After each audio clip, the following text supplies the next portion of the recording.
Tuhan bersamamu. Dan bersama rohmu. Inilah Injil suci menurut Markus. Dimuliakanlah Tuhan.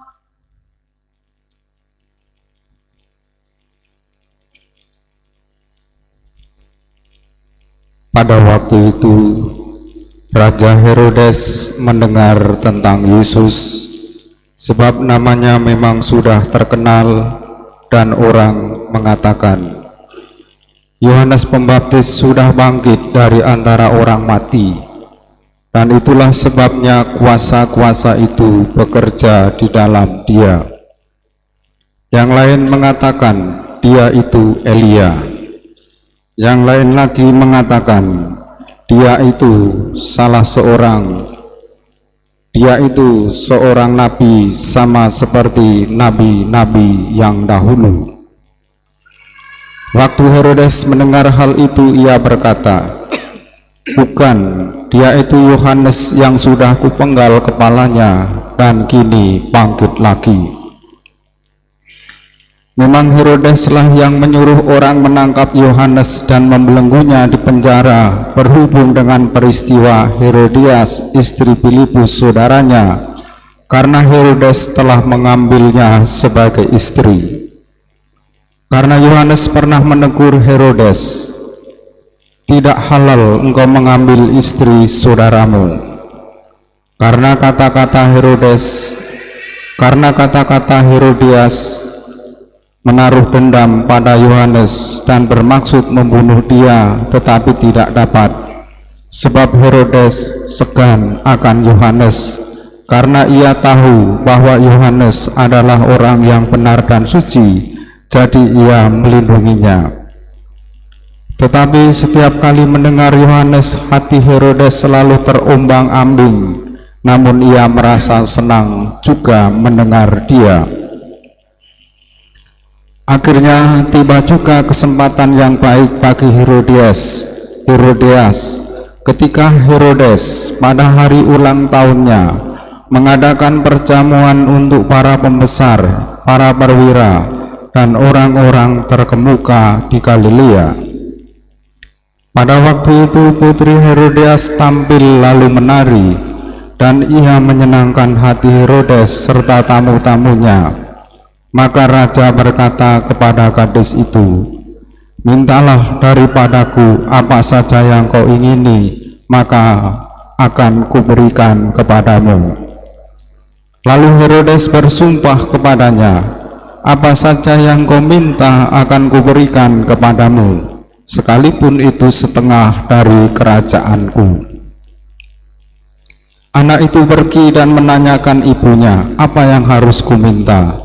Jawab ibunya, kepala Yohanes Pembaptis.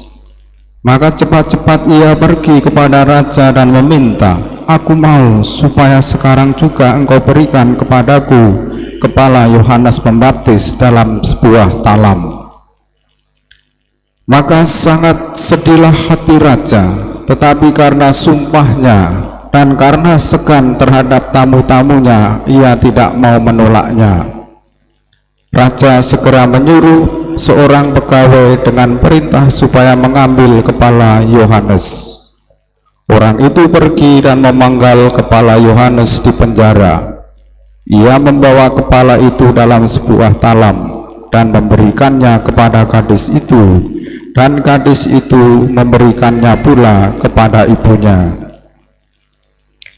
Ketika murid-murid Yohanes mendengar hal itu, mereka datang mengambil mayatnya, lalu membaringkannya dalam kubur.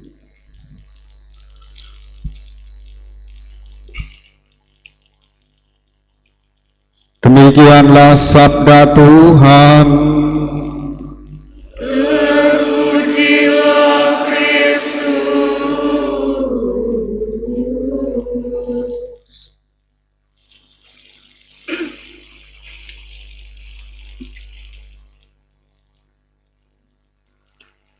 Bapak Ibu umat Allah yang terkasih,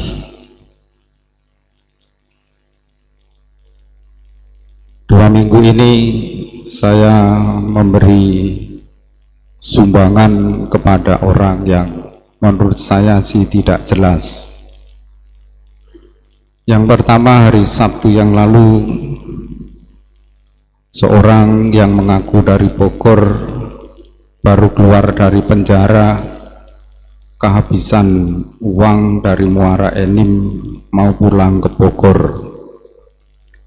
Saya minta dalam keterangan itu penggelapan, karena mau misa maka saya lihat surat keterangannya, lalu dikasih duit 300.000. Romo banyak duitnya. Setelah itu menyesal, berpikir-pikir, saya tadi dibohongi apa enggak. Tadi pagi ketika setelah laporan keuangan paroki, tiba-tiba seorang ibu datang kepada saya, "Pak, tolong bantu saya, uang 10.000 saja. Tadi mau ke rumah temen, tutup rumahnya, pulang ke Untung Suropati, nggak punya HP. Daripada ribut-ribut, dia minta 10.000, karena saya banyak duit, saya kasih 15.000.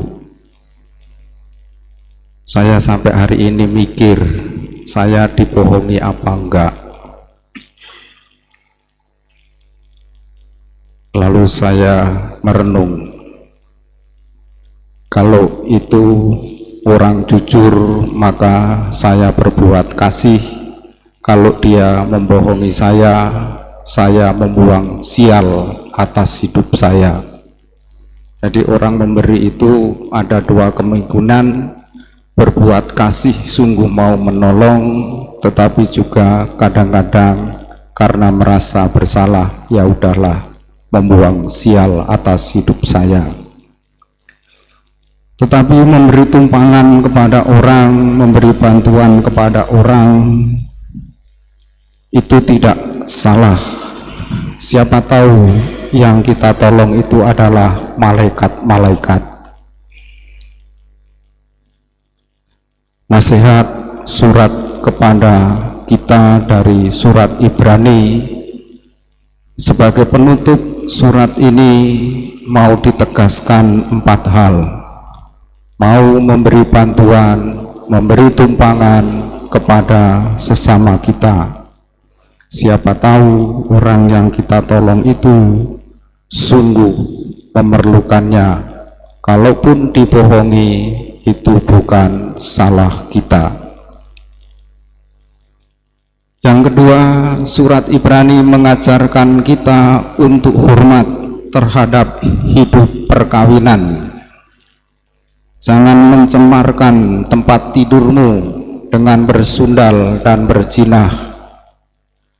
Dan orang yang seperti itu diperingatkan oleh Yesus, oleh Yohanes Pembaptis. Orang seperti itu adalah Herodes yang mengambil istri saudaranya Herodias. Herodias itu istri Yohanes, istri Herodes yang diambil, dirampok dari saudaranya. Herodes menajiskan perkawinan, menajiskan tempat tidurnya, tidak menghormati perkawinan, dan untuk menanggung malu, ia harus membinasakan Yesus. Yang ketiga, kita diajak untuk bersikap tepat terhadap harta benda. Cukupkanlah dirimu dengan gajimu, cukupkanlah dirimu dengan penghasilanmu. Jangan mencari penghasilan dengan cara yang jahat, karena kita sudah punya bukti-bukti bagaimana orang yang mencari penghasilan dengan cara yang jahat, akhir hidupnya juga tidak bahagia. Yang keempat, untuk menjalankan hal-hal itu, kita diminta untuk meneladan orang-orang kudus dalam kitab suci, untuk meneladan para pemimpin yang selalu mewartakan sabda Tuhan dan hidup mereka sudah mencapai kebaikan seperti yang diharapkan Tuhan. Jemaat Ibrani itu sama persoalannya dengan hidup kita pada hari ini. 4 hal itu ditekankan juga untuk kita pada hari ini. Meskipun persoalannya sama, zamannya berbeda, tetapi Yesus tetap sama. Yesus Kristus tetap sama, baik kemarin, hari ini, maupun selama-lamanya. Dialah penyelamat kita, dialah yang menebus kita dari dosa, dialah yang akan memberikan kebahagiaan dan keselamatan kekal bila peziarah kita di dunia ini berakhir. Maka untuk merenungkan sabda Tuhan, kita juga harus merenungkan bait pengantar Injil yang kita dengar dari Injil Lukas bab 8 ayat 15. Berbahagialah orang yang menyimpan sabda Allah dalam hati yang baik dan tulus ikhlas, dan akan menghasilkan buah berkat ketabahannya. Mari kita menjadi orang-orang yang mendengarkan sabda Allah dan menyimpan dalam hati yang baik, supaya kita tabah dan ketabahan itu mendatangkan berkat bagi hidup kita. Kita satukan doa-doa kita bersama persembahan di altar.